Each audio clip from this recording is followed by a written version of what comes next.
Commander Park stood at the big window of Luna Station and watched Earth below him. The blue planet he loved now looked red under the light of alien ships. 3 months ago, everything was normal. People went to work. Children played in parks. Nobody knew that death was coming from the stars. Park remembered that day clearly. He was drinking coffee and reading reports when Lieutenant Kim ran into his office. Her face was white with fear. She pointed at the radar screens that showed hundreds of huge objects entering the solar system. The objects were bigger than cities, and moving faster than anything humans had ever built. At first, the military leaders thought they could fight. Earth had weapons and brave soldiers. They had plans for alien invasion that looked good on paper. But when the shooting started, it was over in minutes. The alien ships fired beams of light that turned entire mountains into glass. They destroyed every satellite in space. They melted every military base that tried to fight back. Park watched from Luna Station as the alien fleet surrounded Earth like a metal net. There were thousands of ships in different sizes. Some were as big as countries. Others were small and fast like deadly insects. They blocked out the sun and cast shadows over every continent on Earth. The aliens sent one message to all humans. Every television and radio on Earth showed the same thing. An alien creature appeared on the screens. It was tall and thin with gray skin and black eyes. It wore a uniform covered in strange symbols. The creature spoke through a machine that changed its words into human language. The alien said its name was Admiral Vex. It told humans that Earth now belonged to the Corvani Empire. Humans would work in their factories. Humans would dig in their mines. Humans would obey every order without question. Any human who fought back would die immediately. To prove this was true, Admiral Vex showed footage of New York City. Park watched in horror as alien beams turned the great buildings into rivers of melted metal and glass.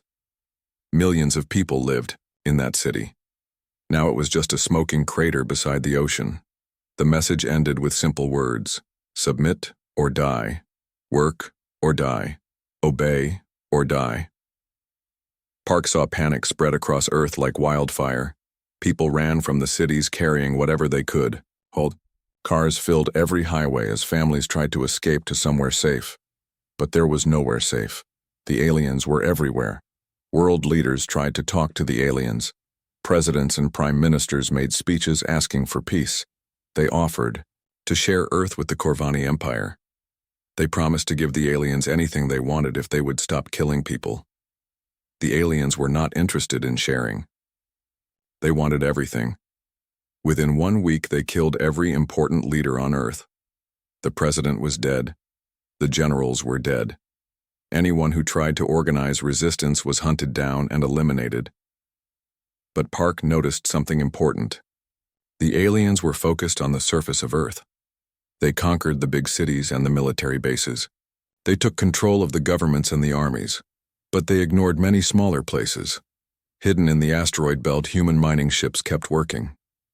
The aliens did not know these ships existed.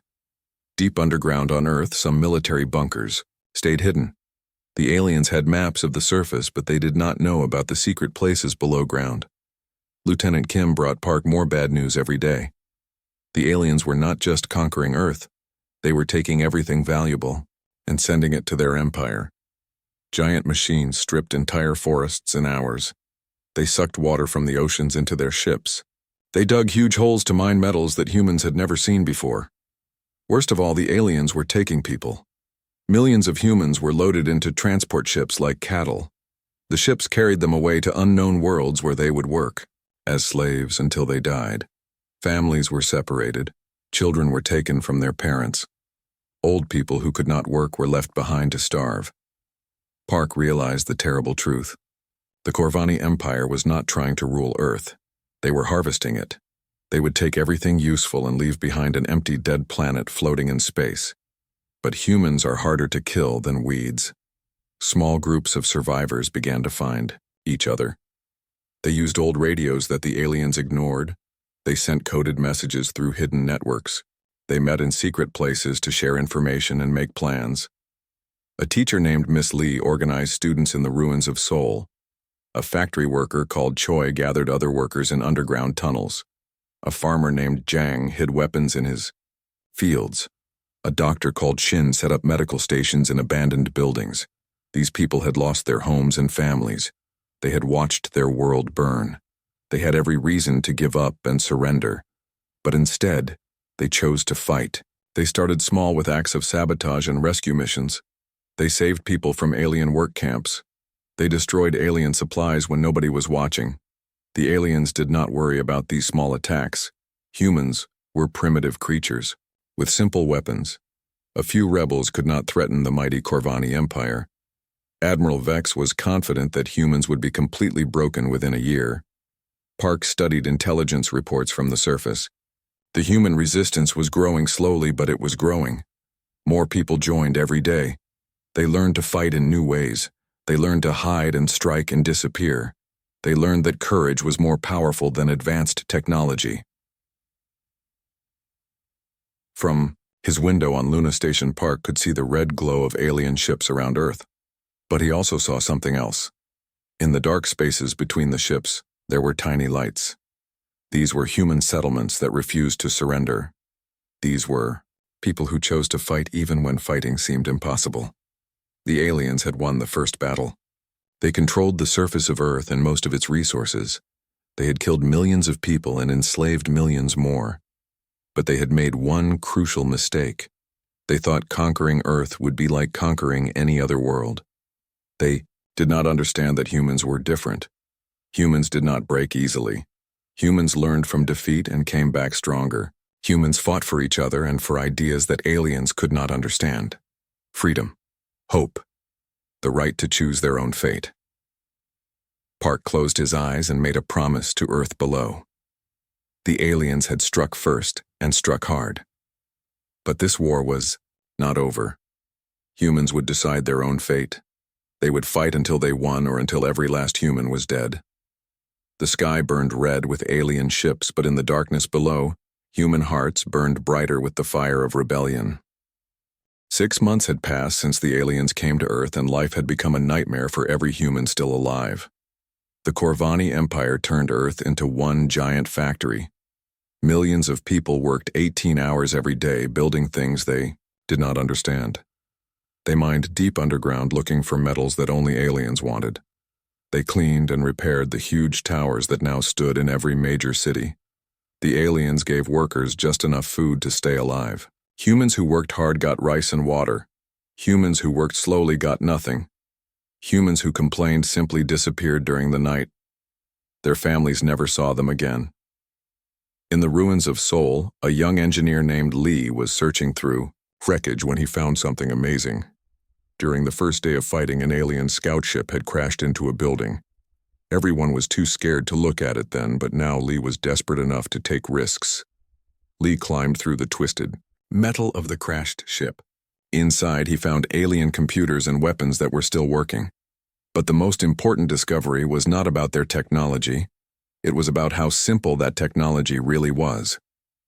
The aliens were not as smart as they wanted humans to believe. Their ships and weapons were copies of things made by other species.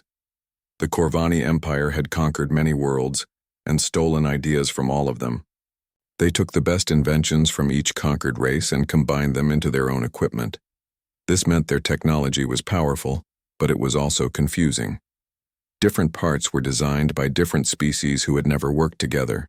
The systems did not fit together perfectly. There were weaknesses that could be found by someone who looked carefully enough. Even better, Lee discovered that the aliens were careless about their communications. They sent messages back and forth using codes that were easy to break. The Corvani believed humans were too stupid to understand alien language, so they never tried to hide what they were saying. Lee recorded everything he could find. Every alien message, every technical drawing, every weakness he could identify. Then he started sharing this information with other humans through secret networks that the aliens did not know existed. Meanwhile, on a hidden moon base that had been forgotten during the invasion, Captain Yoon was training volunteers for a special mission. These were not professional soldiers. They were teachers and doctors and shop owners and students who had lost everything when the aliens came. Captain Yoon taught them to think like fighters instead of civilians. He showed them how to make weapons from ordinary objects, how to move without being seen, how to strike quickly and escape before the enemy could respond, how to survive on hope when there was no food or shelter. The volunteers learned that they could not fight the aliens the same way armies fought each other. Humans had to be like ghosts. They had to attack and disappear. They had to make the aliens, afraid of shadows and worried about every dark corner. Dr. Shin was working in a secret laboratory built in subway tunnels under the city. She was studying pieces of alien technology that resistance fighters had stolen during raids. Her job was to find ways to turn alien weapons against the aliens themselves. Dr. Shin made an incredible discovery. Alien technology was designed to work perfectly in controlled environments. Their machines needed steady temperature and clean air and protection from weather. But Earth was not a controlled environment. Earth had storms and heat and cold and rain and snow. When alien equipment got wet, it started to malfunction. When it got too hot or too cold, it broke down completely. The aliens came from a planet where weather was predictable and gentle. They had never built machines that could handle the wild and chaotic weather of Earth. This discovery spread through the human resistance like lightning. Suddenly, every storm became an opportunity to attack. Every hot day was a chance to overload alien cooling systems. Every cold night was a time when alien vehicles would break down. Resistance fighters started planning their attacks around the weather. They would wait for thunderstorms and then strike at alien installations. The rain would blind alien sensors while lightning would interfere with their communications. The aliens could not understand why their perfect technology kept failing at the worst possible times. A student named Nam figured out how to use old internet cables that the aliens had ignored. These cables still connected many buildings in the cities. Nam turned them into a secret communication system that let resistance groups share information instantly. The aliens monitored radio and phone calls, but they did not know about the underground cables. Factory worker Choi organized his fellow workers to slow down production in alien facilities. They would pretend to work hard but actually make small mistakes that ruined everything they built. A machine part would be slightly wrong. A computer program would have tiny errors. Nothing obvious enough to get them killed, but enough to waste alien time and resources. Farmer Zhang discovered that some earth plants were poisonous to aliens. He started growing these plants in hidden gardens and turning them into weapons.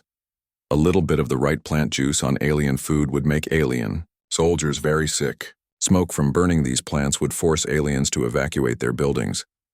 But the most important discovery came from an unexpected place.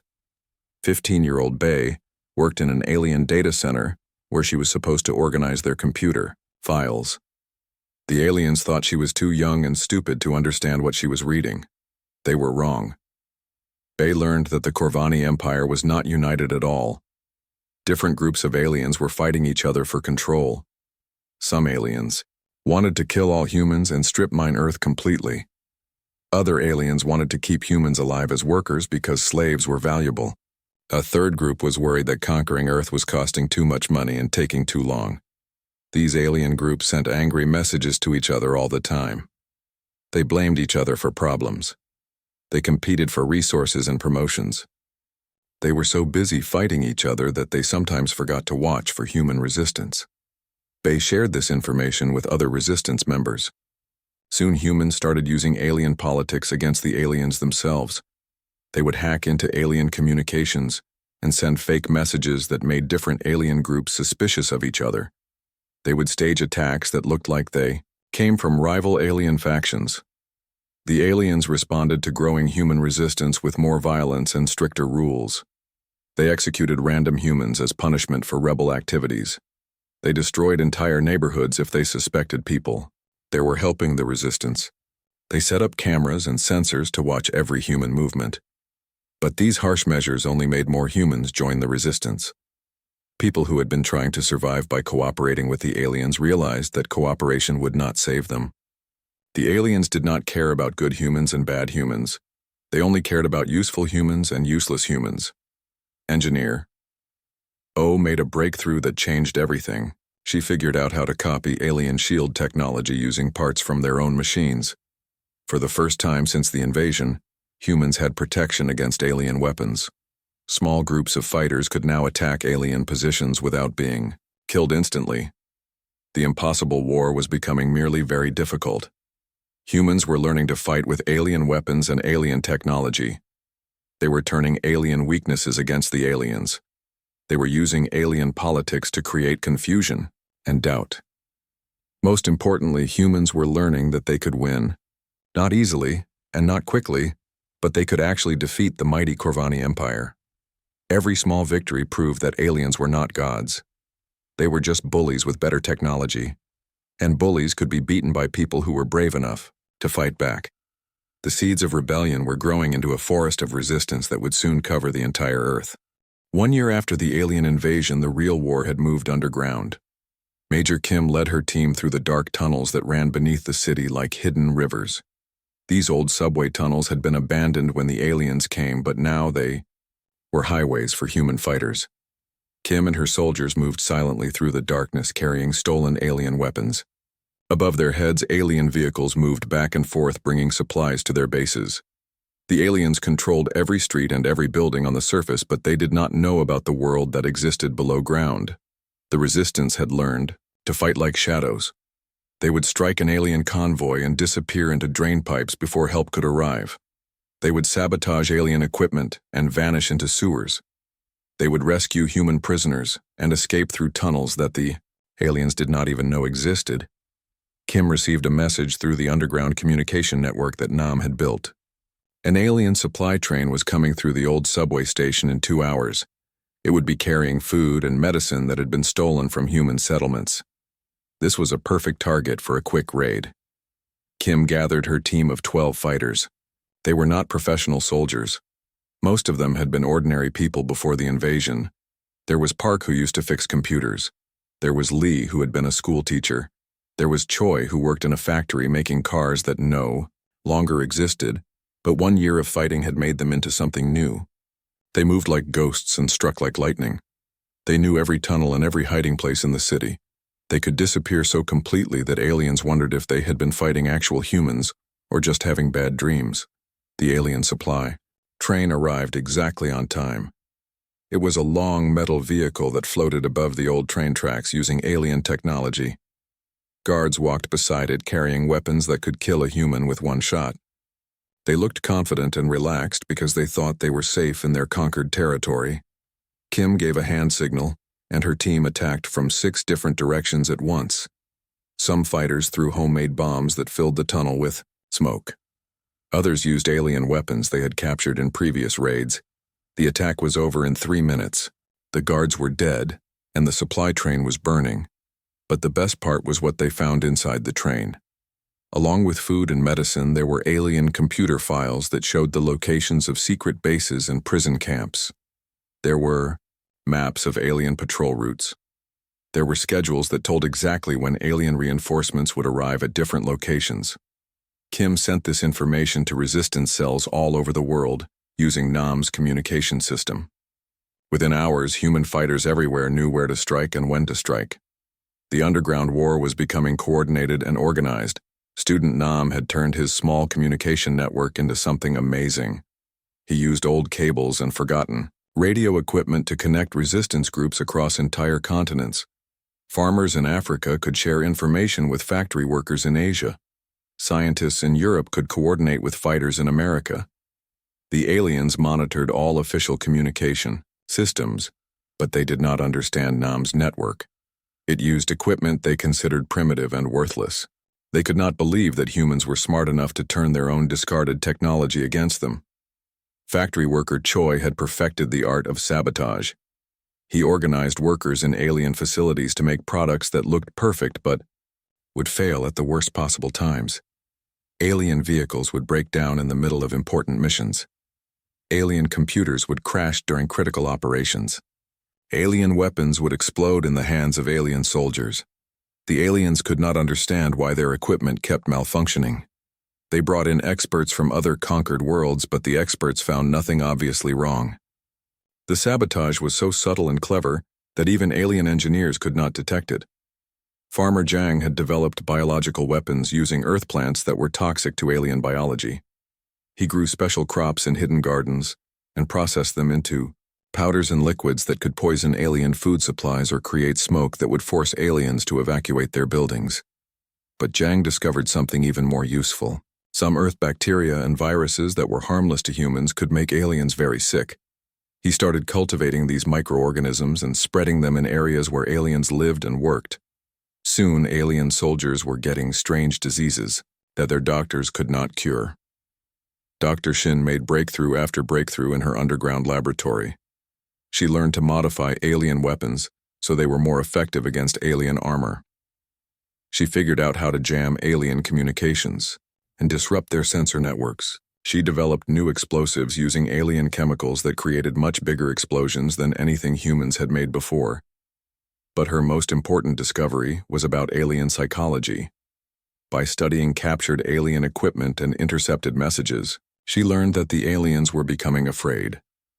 They had expected to conquer Earth quickly and move on to other worlds. Instead, they were stuck fighting an enemy they could not understand or defeat. The breakthrough that changed everything came from 15-year-old Bei, who was still working in the alien data center. She had been pretending to be a loyal worker, while secretly copying every piece of information she could find. Her young age made the aliens think she was harmless and stupid. Bei discovered that the different alien factions were not just arguing with each other anymore. They were actively working against each other. Some groups were sabotaging the work of other groups. Some alien commanders were deliberately sending rivals into dangerous situations, hoping they would be killed by human fighters. Even more importantly, Bei learned that many aliens wanted to leave Earth completely. They were tired of fighting humans, who seemed impossible to defeat. They were frustrated by equipment that kept breaking down. They were angry about friends who had been killed by creatures they had thought were helpless primitives. Bei shared this intelligence with resistance leaders who immediately saw the opportunity. If the aliens were fighting each other, then humans could make that conflict worse. They started hacking alien communication systems to send messages that increased suspicion and paranoia between different alien groups. They staged attacks that appeared to come from rival alien factions. They spread rumors that certain alien commanders were planning to betray others. They created false evidence that some aliens were secretly working with human resistance fighters. The psychological warfare worked better than anyone had hoped. Alien units started refusing to work together. Alien commanders stopped sharing important information with each other. Some alien groups even started shooting at other alien groups during battles with human fighters. Engineer O had perfected the shield technology that protected human fighters from alien weapons. But she also developed new kinds of armor and vehicles that used alien power sources and materials. For the first time since the invasion, humans had equipment that was almost as advanced as what the aliens used. Small groups of human fighters could now attack alien positions directly instead of relying only on hit-and-run tactics. They could defend important locations instead of always running away. They could rescue large numbers of prisoners instead of saving just a few people at a time. The tide of war was beginning to turn. Humans were no longer just surviving and hiding. They were actively pushing back against their occupiers. They were reclaiming territory and freeing their people. They were proving that the mighty Corvani Empire could be defeated by determined resistance fighters who refused to surrender. But the aliens were not ready to give up yet. They brought in reinforcements from other conquered worlds. They developed new weapons specifically designed to kill humans. They built bigger prisons and more efficient execution chambers. The war was about to enter a new and more dangerous phase. Both sides were preparing for battles that would determine the final fate of Earth and everyone who lived there. Underground. Tunnels that had been highways for resistance fighters might soon become their tombs. But humans had learned something important during their year of underground warfare. They were not the helpless primitives the aliens thought they were. They were creative and adaptable and incredibly difficult to kill. Most importantly, they were fighting for their homes and families and freedom. The aliens were fighting for conquest and profit. Humans were fighting for survival and hope. That difference would prove to be more important than any advanced technology or superior numbers. 2 years after the invasion, everything changed when the greatest storm in human history formed over the Pacific Ocean. Weather satellites that the aliens had ignored because they seemed unimportant showed a hurricane growing to impossible size. The storm covered half the planet and brought winds that exceeded anything ever recorded. The Corvani aliens came from a desert world where weather was predictable and gentle. They had never seen anything like an Earth hurricane. Their technology was designed for controlled environments with stable conditions. When the great storm hit, their equipment began failing everywhere at once. Captain Song watched the storm approach from her hidden base in the mountains. She had been planning the largest human offensive since the war began. The Resistance now had thousands of fighters armed with alien weapons and protected by alien shields. They had detailed intelligence about alien positions and weaknesses. All they needed was the right moment to strike. The hurricane provided that moment. Song sent coded messages to resistance cells around the world. Operation Rising Storm would begin as soon as the weather reached maximum intensity. Every human fighter would attack at exactly the same time while the aliens were dealing with the natural disaster. Song led her own team toward the alien command center that controlled military operations across the entire continent. The facility was built like a fortress with thick walls and powerful weapons. Under normal conditions, attacking it would be suicide. But these were not normal conditions. The storm brought winds that reached 300 kilometers per hour. Rain fell so hard that alien sensors could not see through it. Lightning struck constantly, making their communication systems useless. Thunder was so loud that alien guards could not hear human fighters approaching their positions. Song and her team moved through the chaos like they were born in it. They used the wind to carry them across obstacles that would normally be impossible to cross. They used the flooding to access alien facilities through underwater entrances. They used the lightning to overload alien security systems. Meanwhile, Lieutenant Rue was leading air attacks using modified aircraft that could fly in hurricane conditions. Human pilots had learned to ride the storm winds like surfers riding ocean waves. They struck alien ships that were grounded by the weather and disappeared back into the clouds before the aliens could respond. The aliens had never fought an enemy that used natural disasters as weapons. They tried to take shelter and wait for the storm to pass, but human fighters followed them into their hiding places. They tried to evacuate their most important personnel, but human pilots shot down their transport ships. They tried to call for help, but the storm blocked all their communications. Sergeant Pio used the massive flooding to lead underwater attacks against alien installations that had seemed impossible to reach. His team wore diving equipment stolen from alien bases and carried waterproof explosives developed by Dr. Shin. They swam through flooded streets and tunnels to plant bombs in the foundations of alien buildings. The psychological effect was even more devastating than the physical damage. The aliens had thought they controlled Earth completely. They believed their technology made them superior to any natural force, but the hurricane proved that Earth itself was fighting against them. Human fighters seemed to appear from nowhere during the worst parts of the storm. They struck like lightning and vanished like mist. They moved through conditions that grounded alien aircraft and disabled alien vehicles. They fought as if the deadly weather was their ally instead of their enemy. During the chaos, Intelligence Officer Han intercepted the most important alien transmission since the invasion began. She was monitoring alien communications when she heard Admiral Vex talking to his superiors in the Corvani Empire. What she learned made her blood freeze with terror. The Corvani Empire had decided that Earth was too expensive and difficult to control. The planet was costing them more resources than it provided. Human resistance was inspiring rebellion on other conquered worlds. The reputation of the mighty Corvani military was being damaged by their inability to defeat primitive humans. But instead of simply leaving Earth, the aliens had decided to destroy it completely. Massive weapons that could crack planets were being moved into position around the solar system. In 30 days, they would fire these weapons and turn Earth into floating debris. No human would survive to tell other species that the Corvani Empire could be defeated. Han immediately sent this intelligence to every resistance leader on Earth. The revelation sent shockwaves through the human resistance. They had been fighting to liberate their world only to discover that it was about to be completely annihilated. Everything they had worked for and sacrificed for would mean nothing if the aliens succeeded in their final plan. All the brave fighters who had died would have died for nothing. All the families who had been separated would never be reunited. All the children who dreamed of freedom would never see it. But the news also did something unexpected. Instead of destroying human morale, it filled resistance fighters with desperate determination. If Earth was going to die anyway, then they had nothing left to lose. They could take risks that would have seemed insane before. They could attempt the impossible, because the alternative was total extinction. Captain Song received the terrible news while she was still fighting through the hurricane toward the alien command center.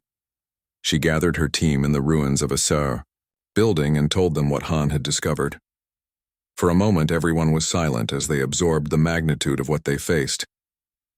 Then Park, the former computer repairman, spoke up. He said that maybe this was actually good news. The aliens were planning to destroy Earth because they could not control it. That meant human resistance had been more successful than anyone realized. The mighty Corvani Empire was afraid of a species they had thought was primitive and helpless. Lee, the former teacher, agreed. She pointed out that the aliens would not need planet-killing weapons if they were winning the war. The fact that they wanted to destroy Earth completely proved that they knew they could not conquer it. Humans had already achieved something no other species had managed. They had made the Corvani Empire retreat. Song realized that her team was right. The aliens were not destroying Earth from a position of strength. They were destroying it from a position of fear and frustration. They could not handle human resistance, and they could not afford to keep fighting a war that was costing them more than they could gain. This gave Song an idea that seemed completely insane. What if humans did not just try to survive the planet? Killing attack. What if they found a way to use it against the aliens themselves? The storm had taught them that Earth's chaotic environment could be turned into a weapon. Maybe Earth's destruction could be turned into a weapon too. Song shared her impossible plan with the other resistance leaders. They would not try to stop the alien planet killers. Instead, they would try to turn the massive destructive energy against the alien fleet itself. If they could redirect or reflect the planet-killing weapons, they might be able to destroy every alien ship in the solar system. The plan required perfect timing and incredible sacrifice. It would need technology that humans barely understood and coordination across millions of resistance fighters. Most of the people involved would probably die in the attempt, but it was the only way to save Earth and maybe strike a blow against the Corvani Empire that would free other worlds too. Dr. Shin began working frantically to figure out how alien planet-killing technology worked. Engineer O started modifying captured alien equipment to create the tools they would need. Student Nam expanded his communication network to coordinate the most complex operation in human history. As the Great Hurricane finally began to weaken, Song looked up at the sky where alien ships were starting to move again. Somewhere beyond, those ships, the weapons that would destroy Earth, were getting ready to fire. Humans had 30 days to achieve the impossible, or watch their world die. The storm had been just the beginning. The real battle for Earth's survival was about to begin.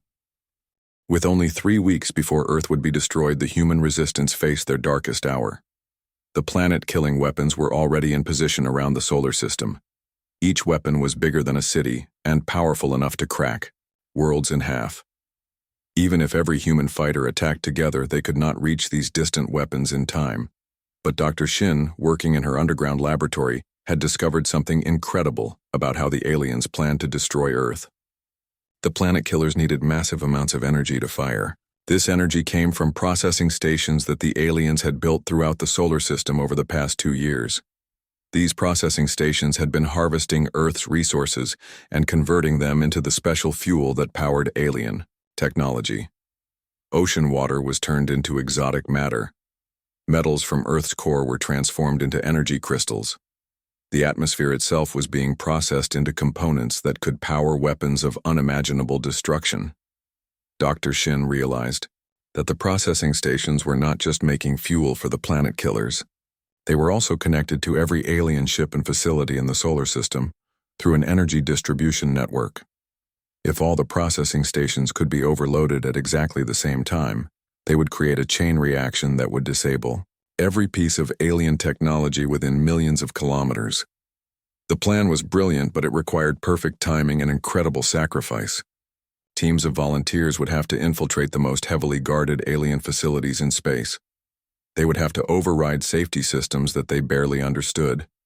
They would have to manually trigger explosions that would almost certainly kill them. Captain Song gathered the best fighters from resistance cells around the world. These were people who had lost everything in the invasion and were ready to give their lives for one chance to save Earth.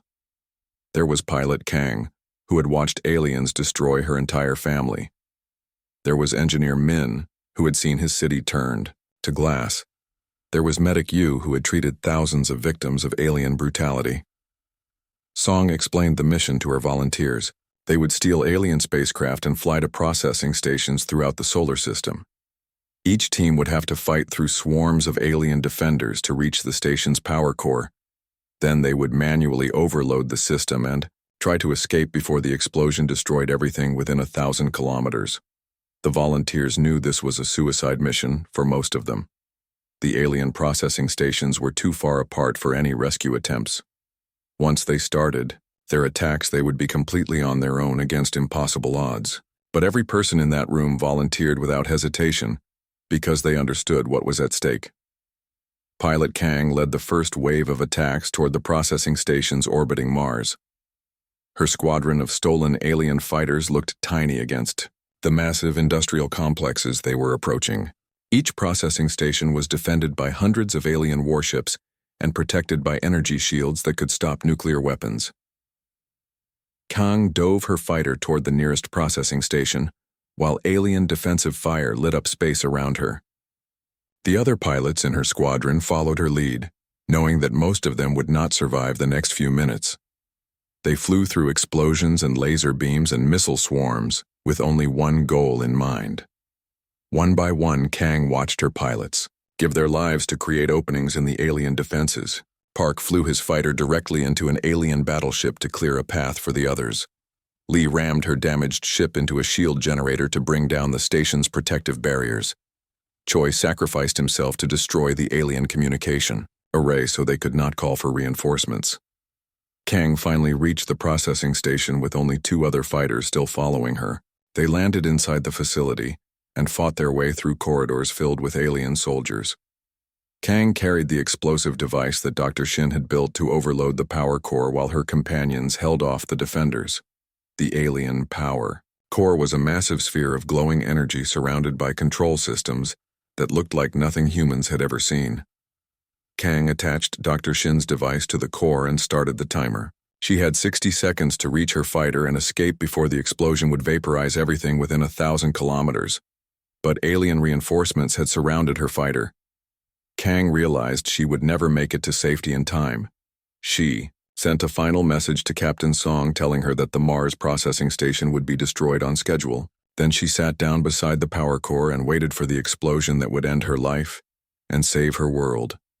Meanwhile, on Earth's surface, Commander Yu was leading ground attacks against the alien installations that controlled the planet, killing weapons.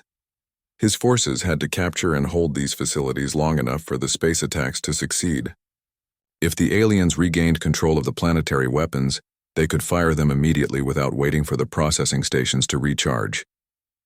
Yu and his fighters used every technique they had learned during 2 years of guerrilla warfare. They struck from multiple directions at once. They used captured alien vehicles to get close to their targets.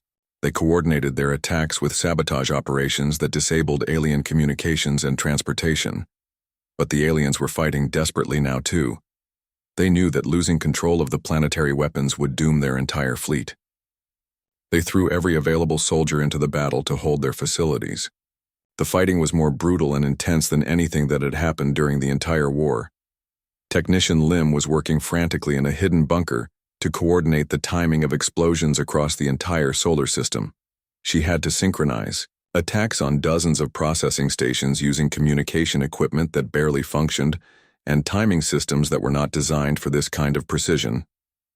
Every processing station had to explode within 10 seconds of each other, or the chain reaction would fail too early, and the aliens would have time to shut down the energy distribution network. Too late, and the processing stations would not have enough stored energy to create the massive electromagnetic pulse they needed. Lim watched her screens as reports came in from